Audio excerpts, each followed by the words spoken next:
주민센터로 들어온 남성이 느닷없이 공무원에게 달려듭니다. 서류의 글씨가 흐릿하다는 게 공무원을 폭행한 이유였습니다.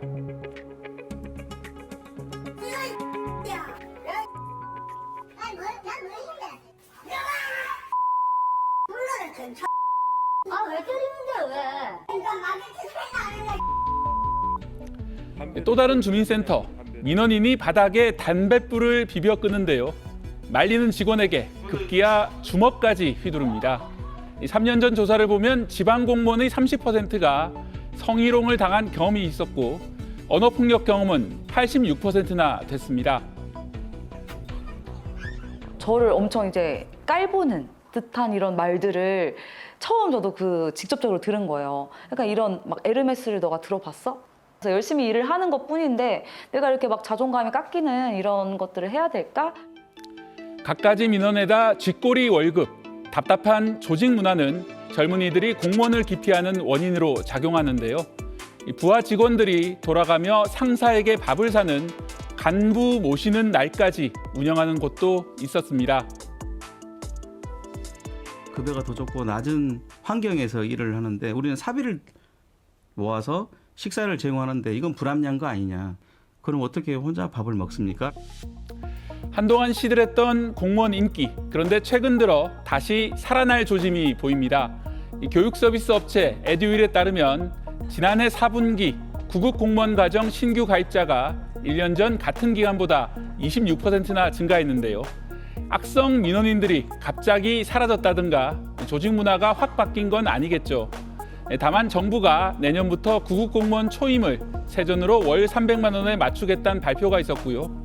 무엇보다 AI 시대의 취업난이 가장 큰 원인으로 꼽힙니다. 지난해 공인회계사 시험에 합격하고도 상당수는 수습 자리조차 얻지 못했습니다. 선배들이 1년차 회계사는 실수해서 발생하는 비용이 더 큰데 인공지능에게 맡기면 시간과 비용이 절약된다고 말했다는 겁니다. 이렇게 공시생들이 돌아오는 배경엔 AI 시대 인간의 일자리에 대한 청년들의 깊은 고민이 있습니다. 박대기 핫클립이었습니다. 계단을 성큼성큼 올라가는 사족 보행 로봇. 복잡한 구조의 제철소를 누비고 1200도 열풍이 지나는 관도 사람 대신 점검합니다. 이전에는 화상과 가스 중독 우려로 주 1회에 그쳤던 열화상 측정. 이제는 매일 할 수 있게 됐습니다. 600km가 넘는 이송 설비를 일일이 열어 안을 보는 대신 카메라가 밖에서 센서로 점검하고 470도 고온에서 나오는 도금 찌꺼기를 삽 대신 로봇 팔로 퍼내는 것. 위험한 작업은 이제 AI 로봇 몫입니다. 물류센터에는 인간용 로봇 휴머노이드가 등장했습니다. 그냥 자동화 공정과는 달리 박스에 맞게 충전재를 넣고 움직이는 컨베이어 벨트 박스가 없는 곳을 정확히 포착해 포장한 물건을 놓습니다. 생산성을 높이고 사람 대신 위험한 작업에 투입해 작업자가 조금 더 안전하게 일할 것으로 기대하고 있습니다. AI와 로봇 같은 물리적 장치가 결합한 이른바 피지컬 AI. 한국은 피지컬 AI 발전 가능성이 높은 나라로 꼽힙니다. 이미 종업원 수 대비 산업용 로봇의 수가 세계 1위. AI 기술 발달과 함께 빠른 속도로 인간 노동을 로봇이 대체할 기반이 마련되어 있는 셈입니다. 문제는 그만큼 사라질 일자리입니다. AI가 이미 기존 노동력을 대체하기 시작한 미국은 주요 기술 기업부터 대규모 인력 감축에 들어갔습니다. 대세기 때문에 계속 적용해야 될 거 아닙니까? 근데 이때 노동시장이 경직적이면 일자리가 소멸되는 부작용이 훨씬 커질 것이다. AI발 일자리 쇼크가 현실이 되기 전 일자리가 사라질 노동자들에 대한 대책 마련과 제도 개선은 시급히 해결할 필수 과제입니다. KBS 뉴스 박경준입니다. 순직한 김 주무관이 근무했던 양산시 보건소 의학팀입니다. 김 주무관 순직 뒤 정원이 5명에서 6명으로 1명 늘었습니다. 인원을 충원하면 이제 업무 분량이 전부 다 세분화가 되기 때문에 분담이 이제 조금 업무 분량이 좀 줄어드는 거죠.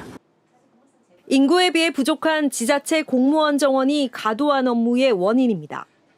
양산시의 공무원 1인당 주민수는 267명, 인구가 오히려 적은 진주시의 공무원 1인당 주민수 191명과 비교하면 민원 건수와 업무 강도가 높을 수밖에 없습니다. 현행 제도가 급성장하는 신도시의 현실을 반영하지 못하는 겁니다. 제일 어려워하는 데가 새롭게 인구가 막 늘어나는 도시 있죠. 기존에 옛날에 있는 그 인건비 책정 기준을 딱 정해놨어요. 안 늘려주는 거예요. 여기다 저연차 공무원이 겪을 수밖에 없는 어려움도 큽니다.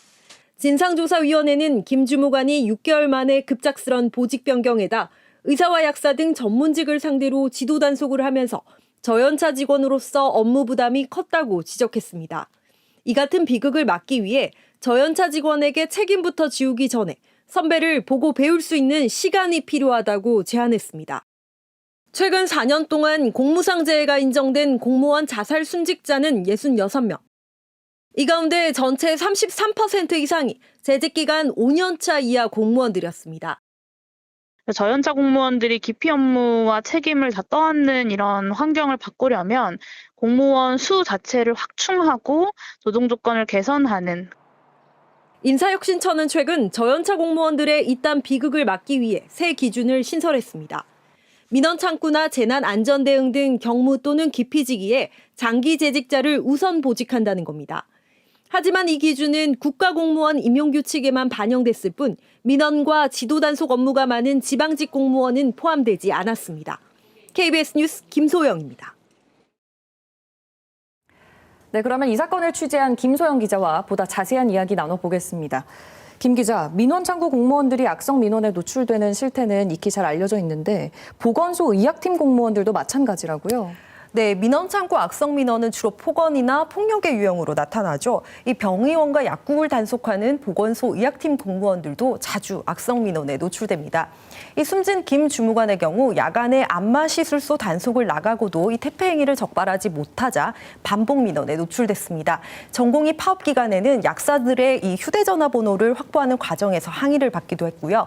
이 폐업 약국을 상대로 고발 조치를 하려다 되려 고소 압박을 받기도 했습니다. 또 다른 지역의 보건소 공무원은 한 의사로부터 보건소 공무원 따위가 뭘 하느냐, 업무 방해로 고소하겠다는 협박을 받았다고 말했습니다. 그렇군요. 근데 최근 4년 동안 스스로 목숨을 구는 공무원 가운데 순직으로 인정받은 공무원의 33%가 5년차 이하였습니다. 원인이 뭐였을까요? 네, 지난해 김포시 공무원이 이른바 좌표 찍기 악성 민원으로 숨진 사건 기억하실 텐데요. 네. 한 달도 채 되지 않아 개발 인허가 업무를 맡고 있던 남양주시 신임 공무원이 숨졌습니다. 당시 공무원 노조는 신규자에게 총한자로 지어주고 전쟁터로 보낸 격이라고 말했는데요. 이 저연차 공무원들을 위한 실무 중심의 교육과 업무 숙달을 위한 충분한 숙려 기간 마련, 이 전담 멘토 등의 시스템을 촉구하기도 했습니다. 참 안타깝습니다. 근데 정부 차원에서도 여러 가지 대책들이 나오고 있지요. 네, 인사처는 지난해 사후 보상 위주로 이뤄졌던 공무원 재해 대책을 사전 예방 체계로 전환하겠다고 밝혔습니다. 이 공무원 마음건강센터가 전국 10곳에 운영 중입니다. 또 조만간 이 직무 유형별로 어떤 위험 요인이 있는지를 적극적으로 발굴하겠다고 밝혔습니다. 물리적 위험뿐만 아니라 재난 대응이나 민원, 앞서 보도해드린 이 보건소 공무원처럼 눈에 보이지 않는 심리적 재해 요인도 세심하게 발굴하는 게 과제입니다. 또 인사처는 최근 민원 창구나 재난 안전 대응 등의 행정 경험이 풍부한 자를 우선 보직한다는 원칙을 정했는데요. 이 현재는 국가 공무원에만 적용되는 규칙인데 이 지방 공무원 인사에도 적용될 수 있도록 개선이 필요해 보입니다. 네, 이번 사건을 취재하시면서 반드시 이 점은 개선돼야겠다 느끼신 부분이 어떤 걸까요? 네, 순직한 김 주무관은 이 1월 1일자 발령을 12월 29일 날 통지받았습니다. 이 법적 책임이 막중한 업무를 단 이틀의 초과 근무를 통해 인수인계를 받았다는 현실 너무 가혹한데요. 인사 사전 예고를 통해 전임자와 후임자 간에 충분한 인수인계 기간을 보장할 수 있어야 하겠습니다. 코로나19에 확진되고도 하루 병가 뒤 출근을 강행해야 했을 만큼 과도한 초과 근로의 이면에는 공무원 정원 부족 문제가 자리 잡고 있습니다. 어렵게 취재에 응한 고 김 주무관의 유족 역시 이 저연차 공무원들을 업무 과중으로 내모는 정원 부족 문제를 반드시 해소해달라고 말했습니다. 네, 구조적 문제가 자리 잡고 있었군요. 네, 여기까지 듣겠습니다. 김소영 기자 수고하셨습니다. 임진왜란 옥포대첩 승리를 기념하며 해마다 열리는 거제 옥포대첩 축제.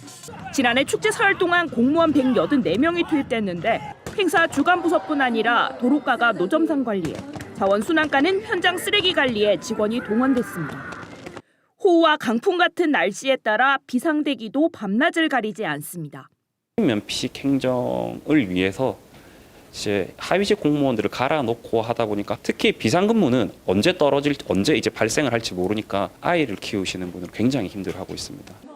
개인 휴대전화로 민원이 들어오고 사무실까지 찾아오는 민원인의 불안 증상을 호소하기도 합니다. 전화에 공포증이 생길 정도로 트라우마 같은 게 좀 있었고, 그리고 항상 조금 초조하고 그랬기 때문에 식욕도 좀 떨어지고 해서. 청년 공무원 2,160여 명 대상 조사에서 수시로 이뤄지는 비상대기와 불필요한 행사동원, 악성민원 보호책 부족 등이 개선 과제로 꼽혔습니다. 스스로 공무원을 그만두는 의원 면직을 한 경남 공무원은 2020년 189명에서 해마다 늘어 2023년 271명으로 1.5배 가까이 늘었습니다. 경남 지방공무원 공채 경쟁률도 지난해 11.1대 1에서 올해는 7.7대 1로 뚝 떨어졌습니다.